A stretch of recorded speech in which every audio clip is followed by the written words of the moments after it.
Yes, our new president at the American Herbal Products Association, Graham Rigby. We'll put the agenda on there since it is a mic situation. I will flip the chair. I will let him read the agenda items, but I can call people and direct traffic from somewhere up here. Perfect.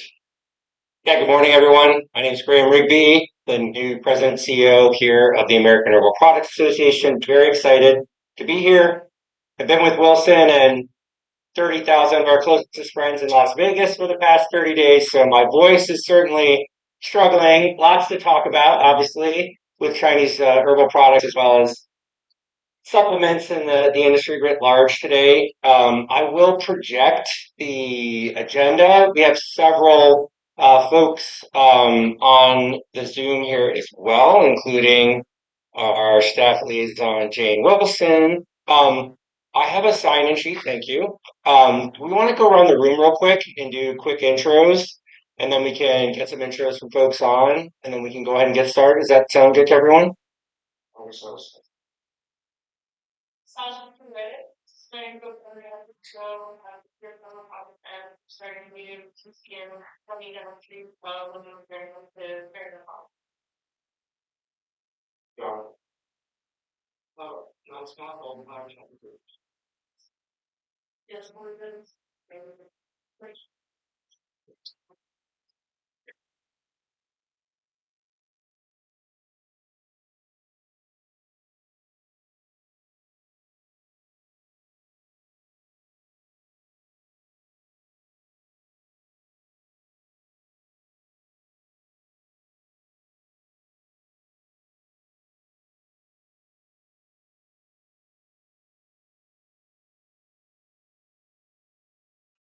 虽然高，在哪这边的怪，在哪检查，这是没两的 audio，家里有一样的。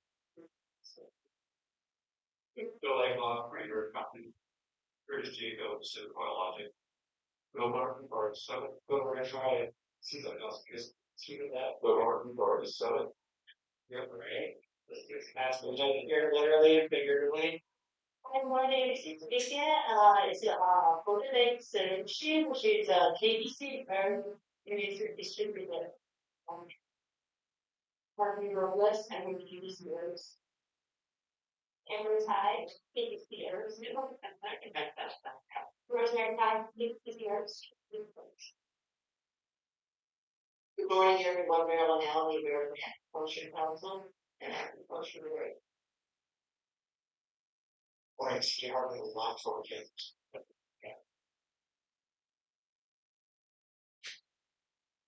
Good morning, everyone. I'm Maya Merchant. I work at Simpson Labs, a contract manufacturing company, and I do regulatory, but I'm an herbalist and acupuncturist for a while. Can anyone in the room hear that? Jane Wilson, AHPA staff. Mary AHPA staff. Yeah. Hold on. Yeah. I will push to the people online in 1 second. We're still going around the room. Sorry about that. Okay. We're figuring it out here. Hi, I'm Paul Kitchen.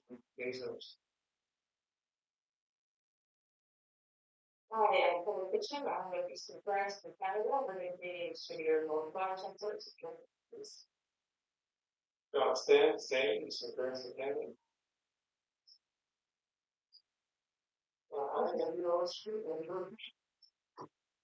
Little quick tapping, Connor tapping. So just yells, screamers. Good morning, everyone. I'm Rodriguez from Vision East. Dr. Adam Merrimon, Transformational Herbal Pharmacy. Representing China Network Company. Teresa Williams, John, Treasurer. And 5 yours. Excellent. All right, now we can move to the folks online, please. Jane Wilson, AHPA staff and liaison for this committee. Robert Mary AHPA staff. Go ahead, Maya. You want to introduce yourself again? I'll do it again. Hi, I'm Maya. Maya Merchant. I work for Simpson Labs Contract Manufacturing Company. I do regulatory and an herbalist for a couple of days. Excellent. Let's see. How about you, Chris? I find the unmute button. Hi, I'm Chris. I'm a consultant and an herbalist and a scientist. Excellent. I think I just saw Timothy. I needed I'm running the child's nutrient. Jimmy.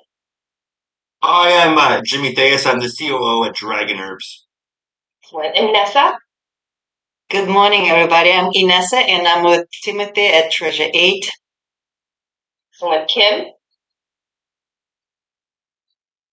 Kim Tam. I'm sorry if I got your name, pronounced your name incorrectly. Hi, we are with Dongfeng Yifeng. Just first time here. Thank you. Welcome. Majid.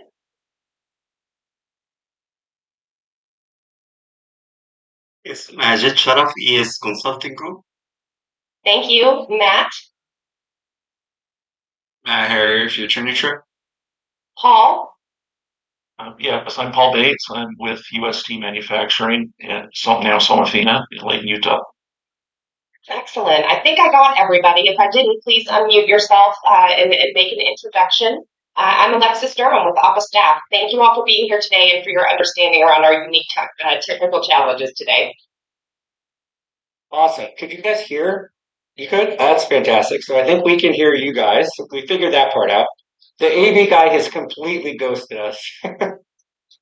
He was here. He's like, I didn't know about this, and he's gone. So you know what? We're making it work. This is how the Chinese Herbal Product. I'm learning the ways of the Chinese Herbal Products Committee. We will figure it out. Go with the flow. Exactly. Be like water. Here we are. So excellent. Maybe one of the staff online can project the agenda. That would probably be best so we can see you and have that. So Jane, Alexis, and It's already being projected. oh, I guess switch screens. If you could just scroll down a little bit, because so we can Yeah. see more of it. Actually, I'm gonna stop sharing. Oh, yeah, I can share it if you want. I think I'm actually sharing. Well, we can see it. Okay. It says we see Graham Rigby's screen, so Great. It's great. I love it. Jay, do you want to do that? I trust what? Yeah. You got it, Graham. I'm going to stop your sharing. Thank you. There we go. Okay, make it. And Graham, Timothy here, we can hear you pretty well, but other people in the room, it's very, very hard to hear. Yeah, I think we're just gonna have to go with the flow on that, unfortunately. We'll do our best. And we do have an amplification. We'll pass around this mic that I have, but I'm not sure because I'm close to the computer right now. The only other thing I can do is move the computer with trepidation with all the cords and everything. So we'll make it. We'll yeah. Jane, do you want to do an antitrust? You want me to do it? I can do antitrust. I got it handy here. So AHPA conducts all of its activities, including committee meetings like this one, in full compliance with federal and state antitrust laws. This means we do not discuss any competitive subjects, including, for example, pricing, market segmentation, or supplier boycotts. If you feel that the discussion has broached one of these prohibited topics, please alert AHPA staff so that we can promptly and effectively address the situation. And also just a reminder that AHPA does not permit the use of AI tools for recording, transcribing, or summarizing AHPA events or meetings. Excellent. All right, we did intros. We're here. It's a beautiful day. How has the symposium been going so far? Not started? It's going great then. It's like 100%. What time does it start? This afternoon or 10:30? All right, perfect. Perfect timing. That makes a lot of sense then. Excellent. All right. So looking to the agenda, Jane, the first one was a federal regulatory update. Correct. And we had things on there like the status of tariffs on Chinese goods and other trade policies, and a general update on some of the other major regulatory happenings on the regulatory landscape, like the status of self-affirmed grants, etc. So I don't know, maybe between you and Robert. Yeah, why don't we jump into that? Robert, I can start and pass it over to you if that works. Sounds perfect. Perfect. So, quick update on tariffs. As many of you are aware, in April of this year, we had quote unquote Liberation Day from the Trump administration, where we put all kinds of tariffs on countries. Chinese herbal products obviously have been experiencing tariffs for a long time, so you're probably like, welcome to the party, the rest of the world, to the pain we've experienced for a long time. Um, in April, several things within the dietary supplements were exempted, including vitamins and minerals, but no herbs were exempted as of April. In September, there was an update. An Annex 3 was published as part of an executive order that allowed a framework with which some herbal products not grown in the US could be available for a reduced or zero tariff. The caveat is those items are not exempted automatically. They must be included in a concluded bilateral trade agreement. And so AHPA has been working with different countries, including India and others, and the U.S. Trade Representative and Department of Commerce, with negotiation, just saying, hey, these are the herbs that we are importing, things like cinnamon, and ginger, turmeric, etc., from different countries, meeting with various folks. But in order for those tariffs to be exempted or lowered, they must be in a concluded trade deal. It's a little bit confusing what that term means, concluded, because this administration has said a lot in the press and done a lot verbally, but there's been very little on actually written trade agreements, even when they've been announced. And so it's a little challenging to know exactly where it is. This week, there obviously was a a huge meeting between China and the U.S. As President Trump was touring through Southeast Asia. It does seem like an agreement was made to reduce the fentanyl tariff, which is the latest one, sort of on our products, getting us down to 47% total. Which has the folks from India very jealous of us now because they're still at 50%. And so there was a lot of talk about potential trade issues if that persists. India is very confident that they will be able to negotiate a bilateral trade deal in the near future, but it's usually 2 weeks with this administration. We're waiting for things. It could happen tomorrow. It could happen in 2 months. And so we're working on behalf of obviously both countries, China and India, being most critical to herbal products and dietary supplements sort of writ large. Um, Robert, what can you add on trade? Elements. China have been particularly challenging, of course. The administration appears to have a general tactic of, um, in the immediate advance of a meeting with China in particular, announcing new, more aggressive tariff rates so that at or following the meeting, a framework agreement can be announced where the administration backs off of those rates. We view this as a broader negotiation tactic. Um, from our perspective, to the degree that we are looking to influence domestic political actors on this, we really need to focus on the aspects of the pain that are felt by domestic companies as a part of that process.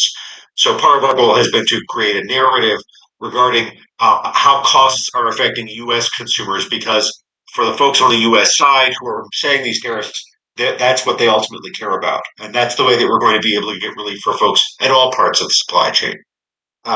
We're engaged with several other trade associations on some broader topics still under development that will hopefully be able to bring a degree of additional pressure on the administration. That's still in the works, so I can't get into full details at this time.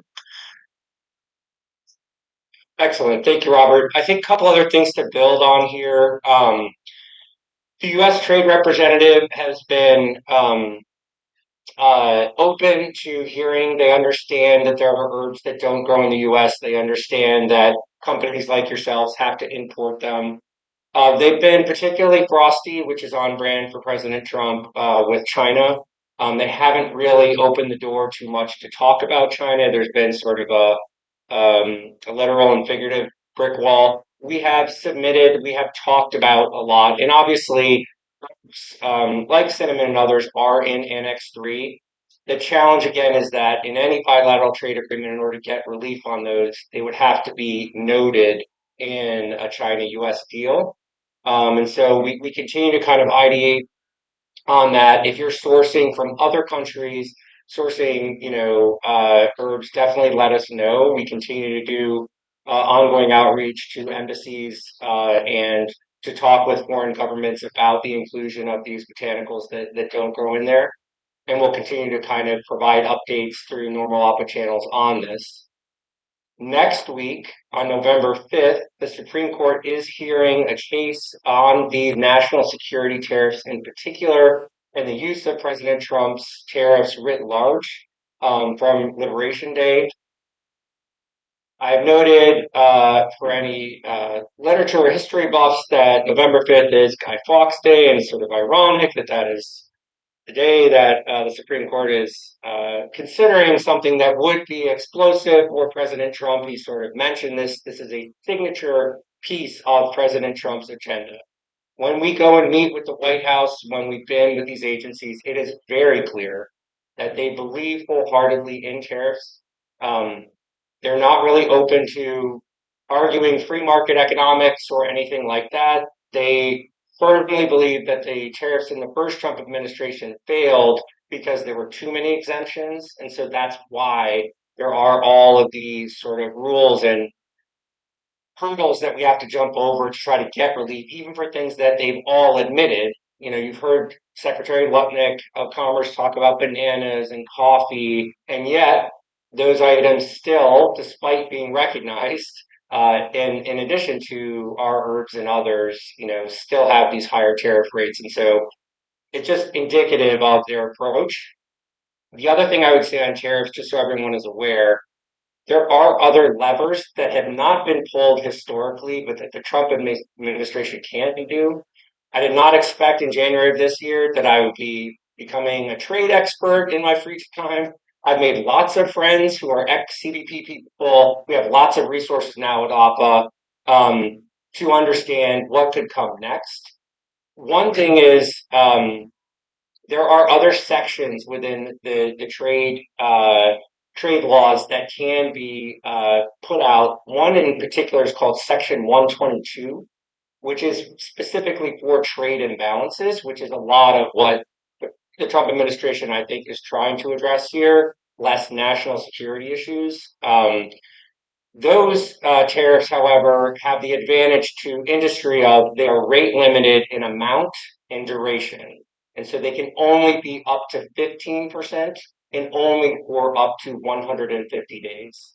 And so in the event that the Trump administration loses at the Supreme Court, which is possible on the national security concerns of the penguins on the Humboldt Islands, that they might lose that, but they probably will win the fentanyl crisis, which is why this week's announcement of that reduction for China from 2010 is especially meaningful, because that could stand even if some of these other national security tariffs do not get they could get sort of upheld. The lower court's ruling that they're illegal against this 1977 AHPA law for governing the use of tariffs by the executive branch.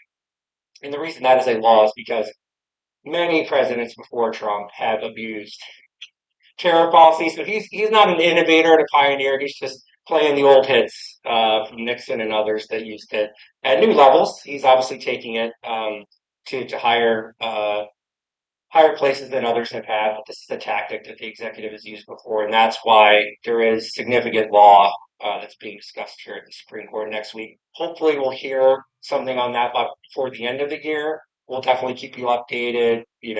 Pay attention, read all your op updates and other things that they have. Subscribe to, if you're not, please do. We'll sort of use our normal channels of communication, but yeah, and we've got lots of moving pieces on trade, but we're fully engaged and obviously aware, have made a lot of coalitions, worked very closely with the American Spice Trade Association and others who are obviously dealing with similar issues. And so that's been great, working with all these different folks. So any other questions on trade? Yeah, you have one? Yeah. Yes.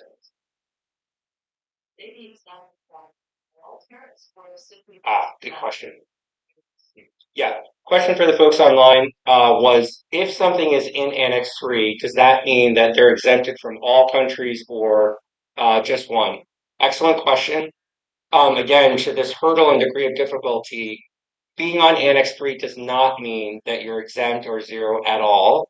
All it means is a country is eligible to negotiate with the United States a reduced or zero tariff. In order for that to be enacted,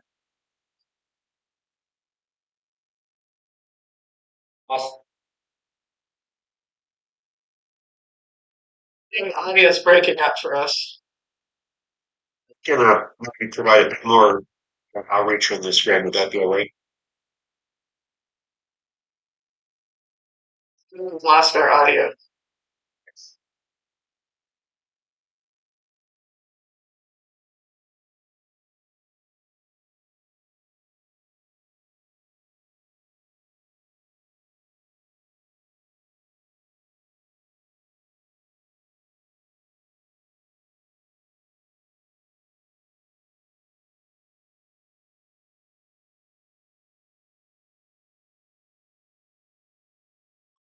Fully lost.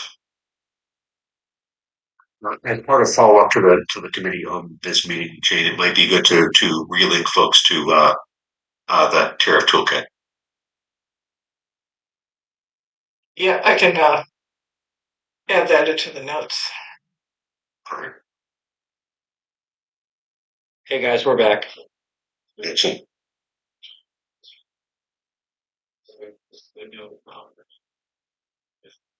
Yeah, and we can certainly share a list of those that have them. But I think, again, as Wilson's saying, that the rule of thumb is they're more culinary in nature and less medicinal.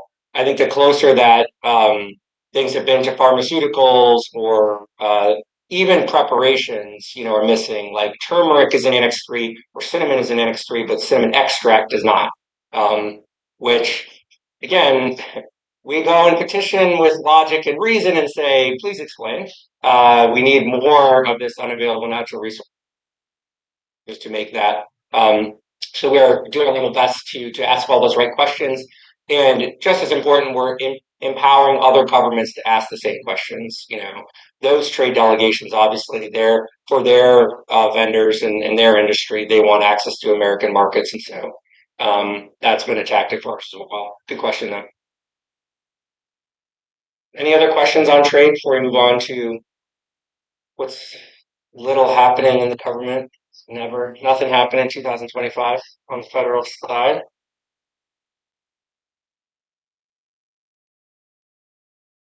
Okay, well, this is not the last you have. If any of you don't have my contact information, I'll give you my card at the end of the meeting. Feel free to send an email, give us a call. Happy to sort of give you an update on tariffs anytime. If it's confusing or if you have specific questions, it's there's a lot to sort of unravel there. We're happy to help you do it. That's what we're here for. Yeah. If there's a shipment in progress right now, by the time it hits, will the fentanyl tariff be down to 10%? Because it is left prior to this announcement. Yeah, that's a really good question. I think for folks online was if something is in transit right now with the announcement this week from the Trump administration of reducing fentanyl from 20 to 10, do we think that will? It's kind of been hit or miss, Yeah, I can speak to that a bit, Graham. Yeah. All right. Go ahead, Robert. So what we should be looking for is specific formal executive action, usually an executive order. Sometimes this is just done through a Federal Register notice, making an adjustment to the tariff rate. Um, when that announcement occurs, specific language about how goods in transit are being addressed is included there. Generally speaking, if goods in transit are on a vessel, functionally meaning on a ship, then there has been some window of opportunity, but the amount of that window has varied from case to case.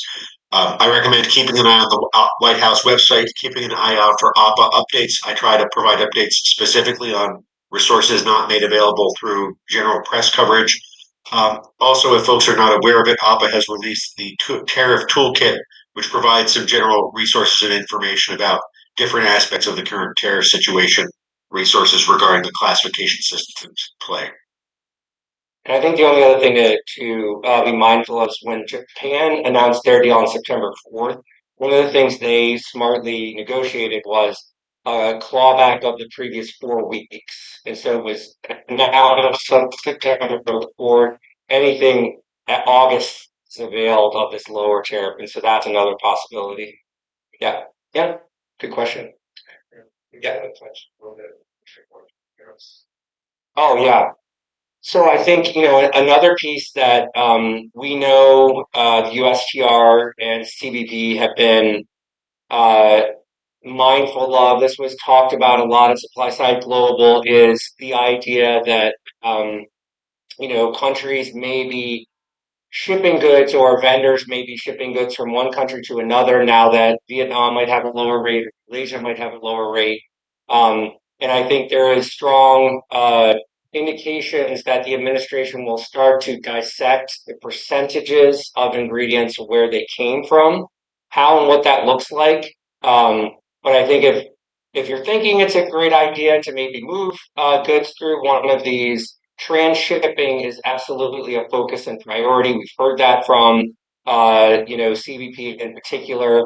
And so we'll be keeping an eye. This is sort of an emerging area. Some of these trade deals are coming along, but we know that that is a major concern. We've heard that from Ambassador Greer, from Secretary Bessent, and others in recent meetings. And so that's something that came up again at supply side. And we'll keep you up to date. But again, be very, very careful in moving those goods because clearly people will be watching for that. I think Japan's point is really about transshipments. Obviously, something they're going to do. What they're really looking at is when you buy your straggles from China, your bottle from Indonesia, was it a pot from Indonesia or a pot from China? Right? What's the applicable tariff, right? Exactly. So that's definitely an emerging area, but something to watch for sure. All right. Regulatory landscape in the U.S. This is just like an awesome roller coaster ride. It's like, ooh, keep bringing the hits, all this fun stuff. Um, all right, Robert, do you want to give kind of a broader regulatory landscape, and then we can talk about grass since that's on deck? Absolutely. Big picture, the government is shut down, has been shut down, I think, for 29 or 30 days now. Um, the president has just called for the Republicans to take what is referred to as the nuclear option and overturn the filibuster requirement for passing the necessary continuing resolution. And Republican Senate leadership had declined to do this, which means that it is likely the shutdown will continue at least into the short term as various domestic economic effects of the shutdown occur. What this means for our purposes in regulatory interaction is that many regulatory activities are frozen. Some regulatory staff at some agencies have been dismissed, and ongoing activities and engagement that uh, industry associations like AHPA have had with the administration are on pause because the relevant staff at the administration aren't able to take meetings. There are a number of topics which we've been engaged with the administration on. I think we've got 4 or 5. I'll just take a quick look and maybe do some highlights. Um, uh, the administration has been focused on deregulatory actions, so AHPA coordinated communication to the administration with several other trade associations, identifying some priorities that seemed like they would align well with the administration's interest in deregulatory action. We had a positive response from the administration at a meeting scheduled to discuss action on some of those items. That's on pause.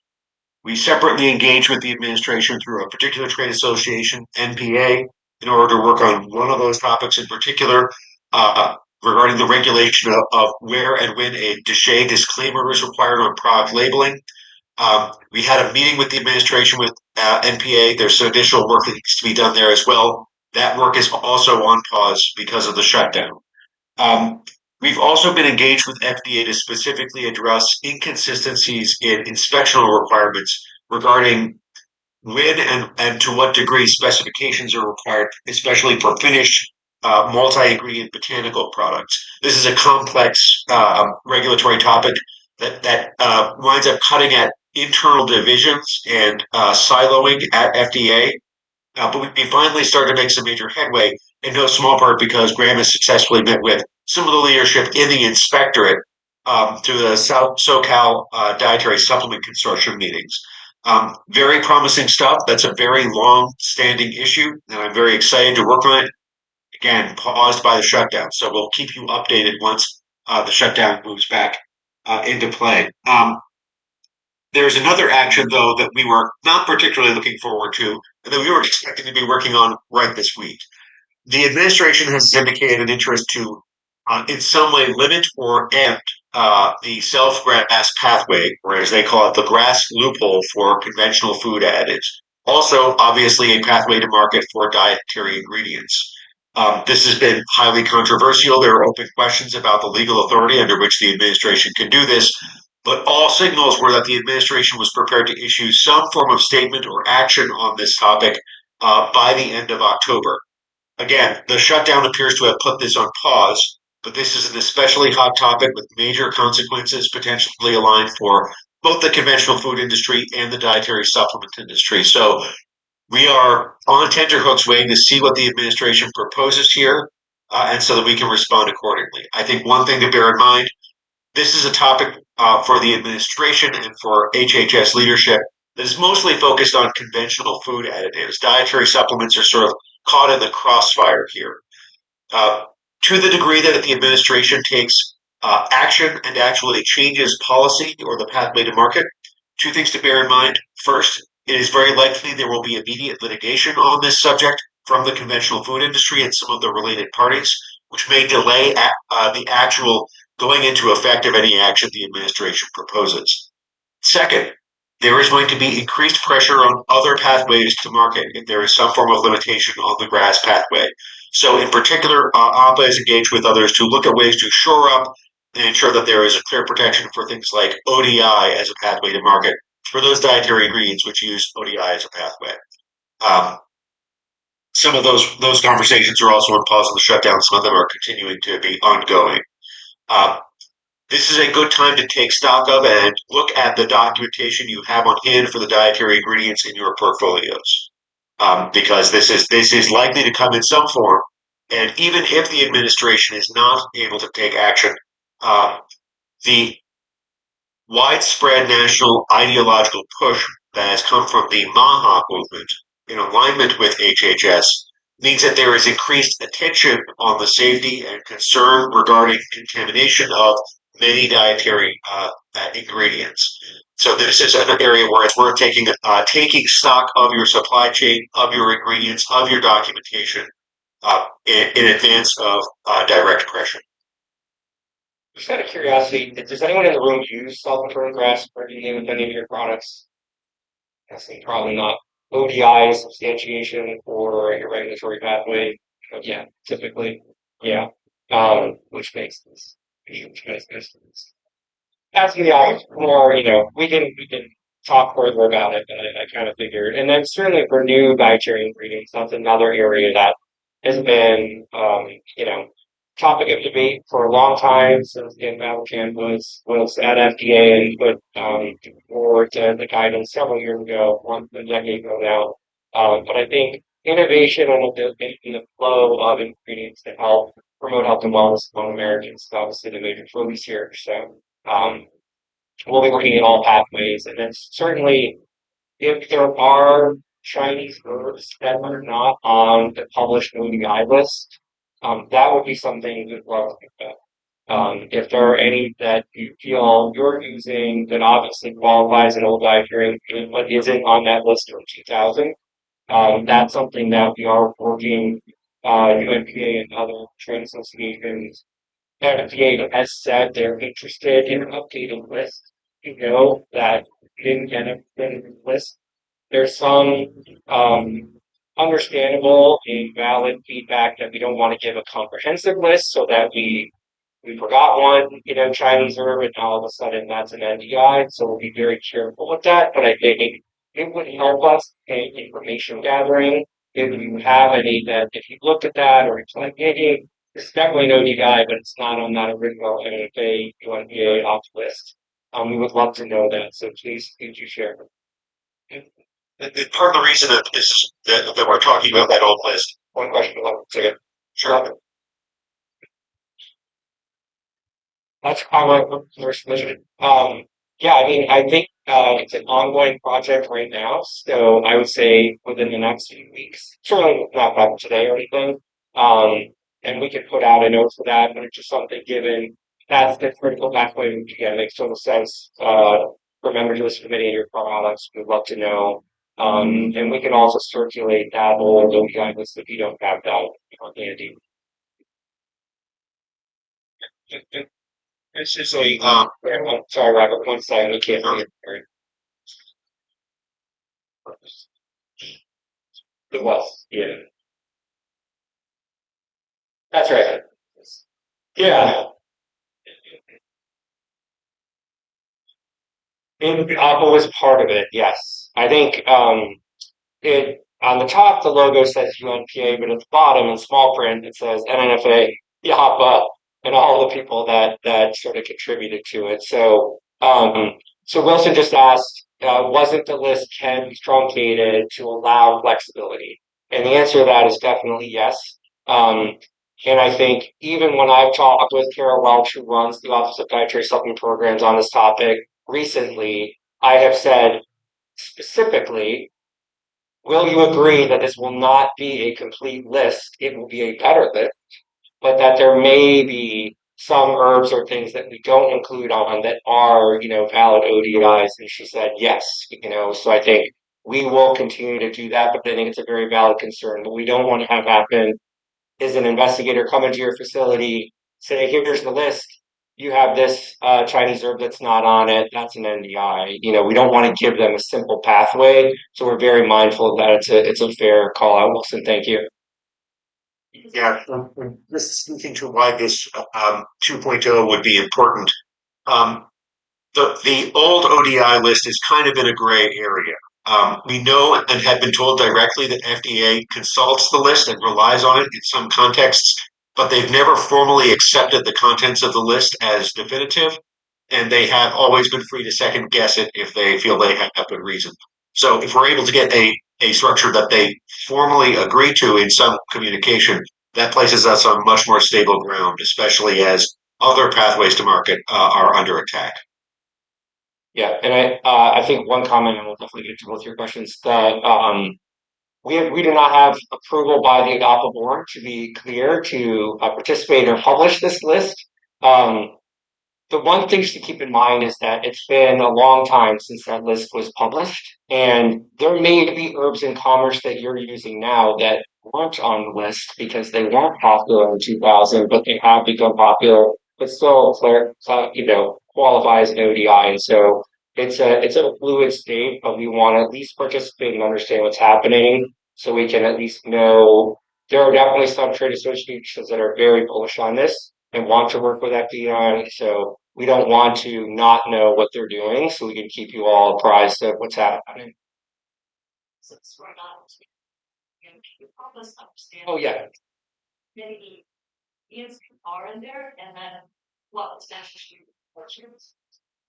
That's a really good question. We can definitely do that analysis for you. That's going to be stretching.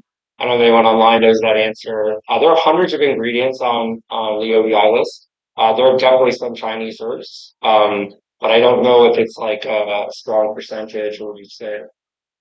We still go through the list. Sure. Yeah, that's my house can show. Yeah. That's right. Yeah. Let's see.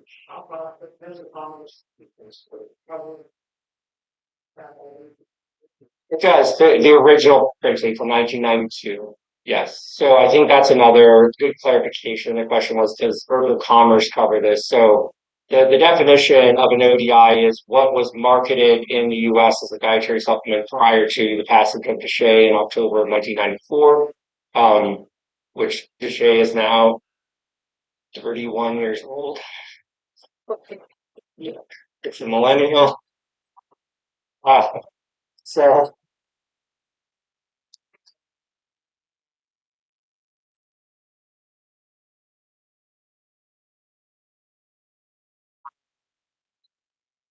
topical. New generation of people that, including younger Gen Z people that are working in our industry now that have no concept of this, right? It was like literally before they were born. Um, and so that's why I think some people are saying there may be some utility with all the caveats that Wilson and others have had. And that's why I think FDA and others are like, hey, it's been 31 years, it's been 25 years since the original ODI list was published, and so it's a lot of time. We've done a lot of commerce. Herbal products have gone from 2 billion in 2000 to 13.3 billion now. So um, that's why it's sort of topical. And again, especially topical if grass and other pathways for dietary ingredients go away. Then you have three legs of the stool. If you take one away, then there's even more pressure on the other two. Cool. Yeah, we good to move on? One point of just clarification, just to avoid any confusion on this subject. Herbs of Commerce is not an ODI list and should not be used for that purpose.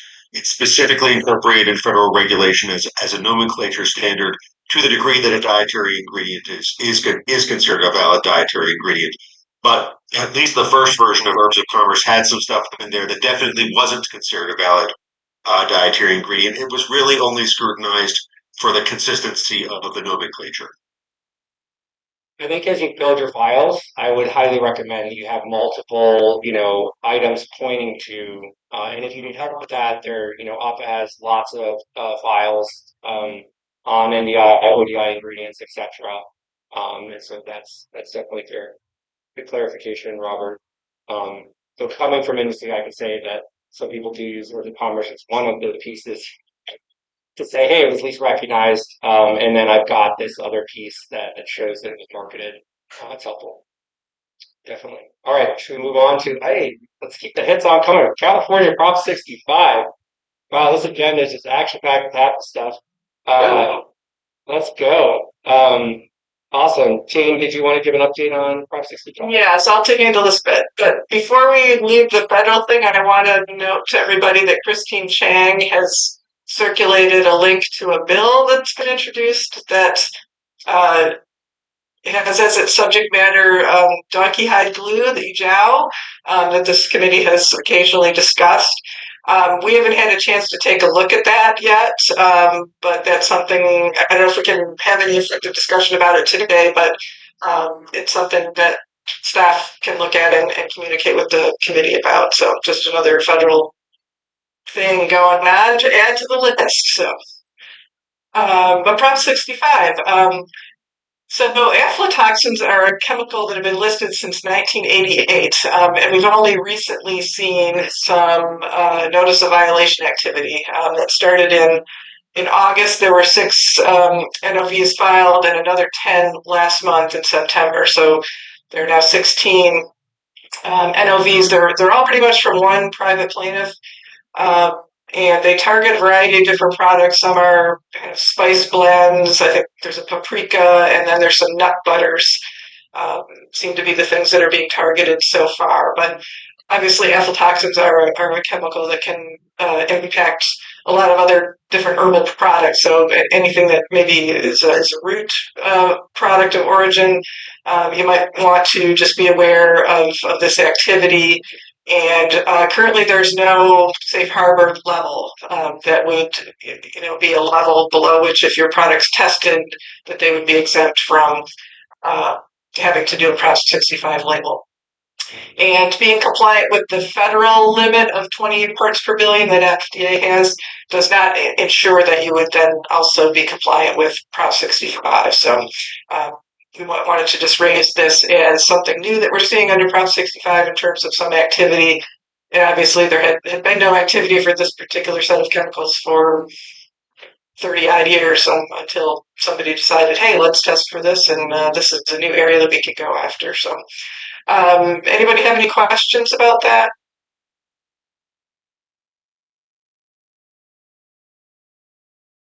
Anything in the room there? Yeah, I got one question. Hold on a second.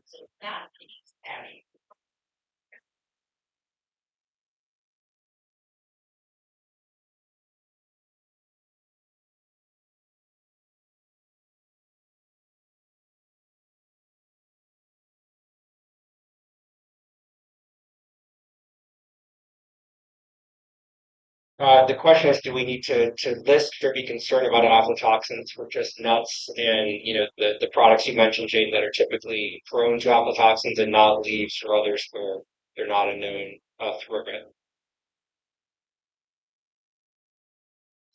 It's not a known threat. You don't need to necessarily be concerned, but really for the products that have some historical association with aflatoxins, it's usually associated with either root type products or some of the grains, corn, and some spices and whatnot. So but it's always helpful to just understand your product. So if you have some concern, you may want to work with your supplier just to know if they do any aflatoxin testing, and just if you have some concern about it, it's better to investigate it and know one way or another than to be surprised with the receipt of an NOV. So Yeah.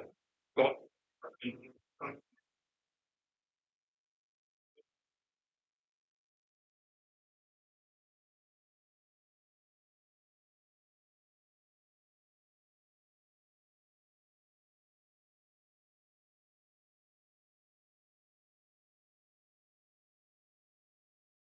yeah, thank you. Yeah, so you're saying that aflatoxins is created by molds, and the pharmacopoeia does list, known risk um, products, and they're not just roots and nuts. They're super broader list.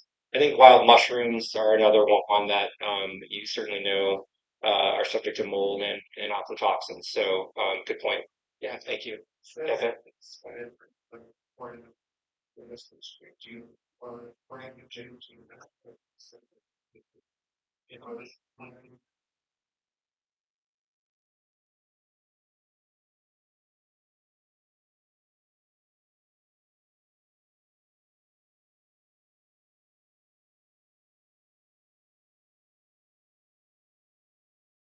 So just talk in the room here that the list is in the Chinese pharmacopoeia. Yeah, right. Exactly. So for herbs you're selling, you can kind of use that as a reference. And then I need to talk with your supplier as well to know if that's something that they're also testing and controlling for. Okay, Grant? Yeah. Yes. If you guys can everybody speak up, everybody can speak about like 10% more. I think we'll be able to hear you. We're just right on the threshold of not being able to hear you. I'm also too, if any need to break out into a subgroup to talk about aflatoxins, it's something that we know a lot about, and we have a pre-treatment for that. So kind of. Okay. Thank you, Timothy. Yeah, sure. Let's move on to next topic, guidance document update. Jane, you want to take that one? yeah, this can be pretty quick. So this committee had several years ago was the reason for development of an allergen guidance document by AHPA, and our initial version of that was focused on Chinese herbal ingredients and formulations that might require labeling for allergenic ingredients.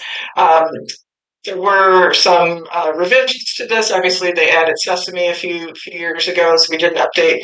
And then FDA has done a further update on their allergen guidance that provided a lot of clarification on tree nuts, where they provided us with a definitive list versus what they had in their guidance before. And several things that were listed as tree nuts that really were tree nuts were thankfully removed from that. So we did do an update to the allergen labeling guidance based on that new FDA document. And this also kind of generalized the guidance to apply more across product types, but we kept the annex for the Chinese herbal products to still provide that guidance on different formulations and ingredients.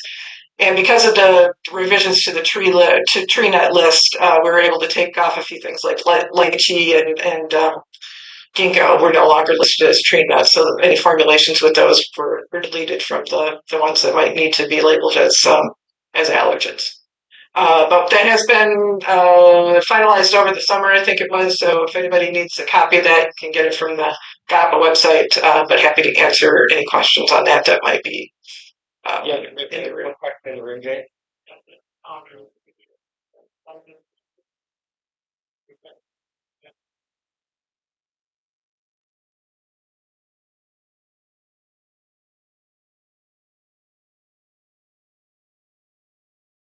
Mm.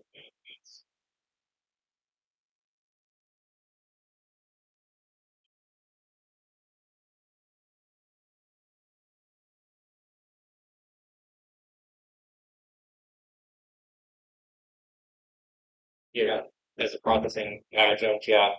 So make sure you understand if there's any allergens in your processing flows, wheat bran, vinegar, etc. So yeah, exactly. So I think it's a good thing to try to avoid all those if you can, especially in processing. But sometimes it's just a long-standing tradition, and so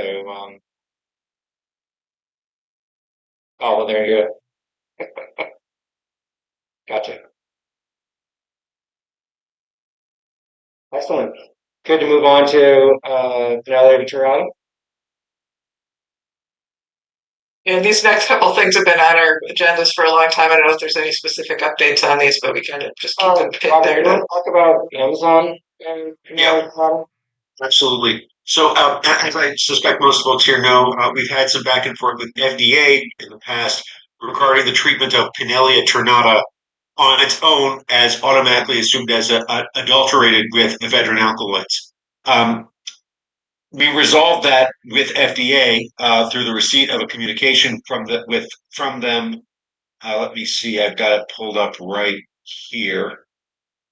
In October of 2023, where they clarified their position contrary to the warning letter they had put out to, I believe, Princess Lifestyles, that the determination that a dietary supplement is adulterated under 21 CFR 119.1 could be solely based on they would not expect the determination that a dietary supplement is adulterated under 21 CFR 119.1 to be based solely on labeling indicating a dietary supplement contains Pinellia ternata. They need to have an actual test showing that the alkaloids are present in the product, and that's the standard that they are applying going forward. They won't withdraw the letter, which is frustrating. They haven't made some changes to some of their broader guidance documents, but in effect, what they are instructing inspectors is if you see a Pinellia ternata product, test it for the alkaloids, but it needs to actually pop hot with the alkaloids for there to be action going forward. This, however, has not filtered through to Amazon. We've been engaged with Amazon. We actually have monthly meetings with the folks who do all their dietary supplement policy work on a number of topics. We've successfully gotten some other botanicals removed from their prohibited list not too long ago. Pinellia ternata is the remaining subject where we're really looking to remove any ambiguity about whether or not Pinellia is an issue.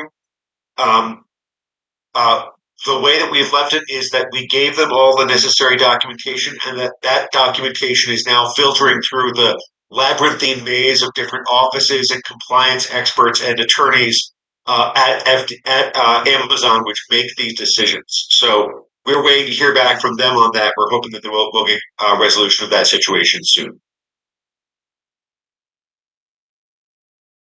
Excellent. All right. Let's see. What do we got next? Yeah, the import alert thing was another FDA topic, but I don't know that there's been any forward movement. One company listed on the red list for that right now. What it is that there's a report list for hospital and they don't really look at that we would risk this in this class. But they don't they're pushing this thing. Gotcha. Excellent. I know we're running up against time here. We have. Would you be able to repeat what Wilson said? Sure. I'm sorry, I couldn't hear it. I'm assuming other people may not have been able to hear it as well. Yeah. It's old business. No major updates there. Yeah. Um, so we have 2 minutes left. People are saying we could do a quick rundown of educational events and then see if there's other new business. Great. I'll go really quickly. We've got the state AG's update webinar happening on November 18th. I just put a link in the chat so you can register for that if you're interested in. We're also going to have an end of year regulatory update, I believe, on December 9th. So we will get that AHPA update out so that you can register for that within the next week or two. I will also add a link for you to look at the remaining fall committee meetings here onto the Zoom chat. We would love for you to come to the education committee meeting that is happening on November 12th to talk about 2026 educational events.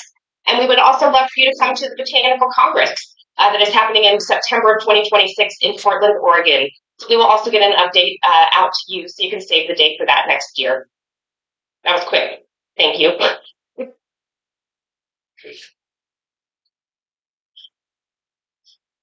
Excellent. Yeah. Question on FDA inspections? Yes, sir. Okay. Big week, big week.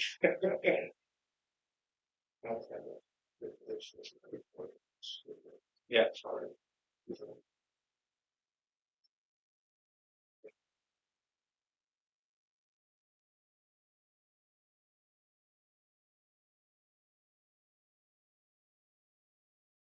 Sure. So a couple things. The question was, there was an inspector who mentioned that FDA may be moving inspections to state authorities.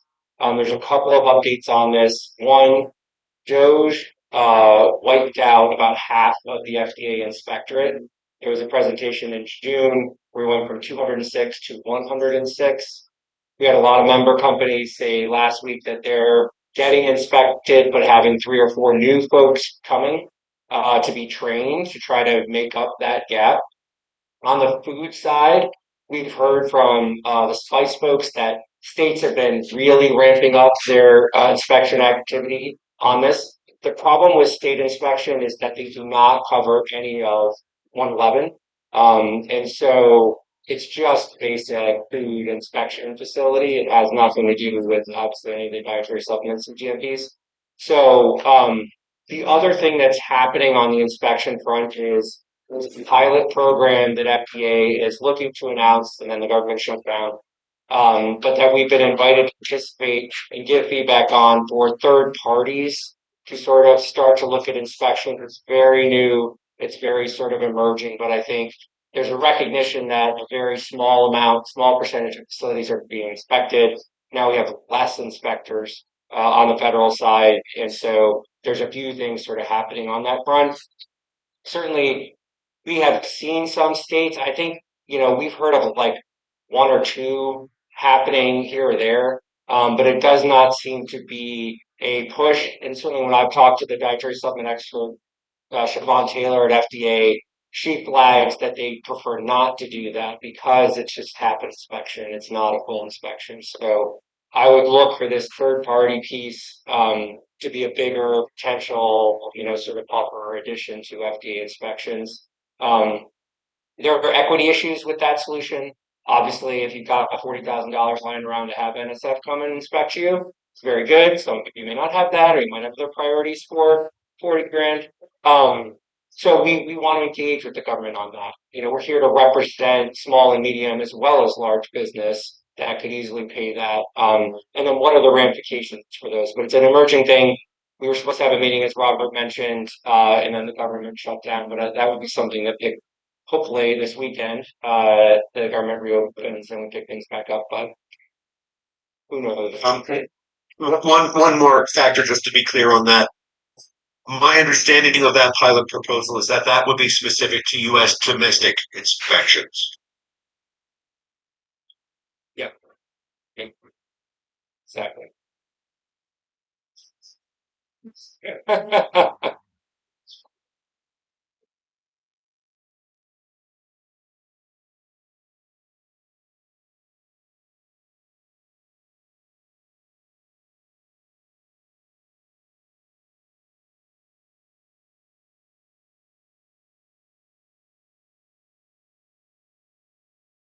Thank you.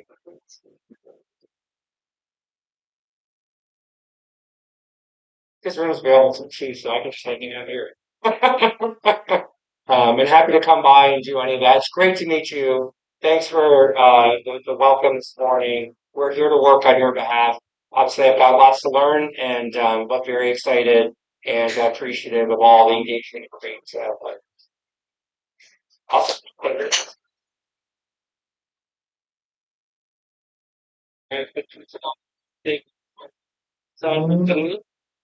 Well, thank you so much. Yes. Happy Halloween, everyone. Thank you, everyone. Have a great Halloween. Hey, Take care. okay. Yeah.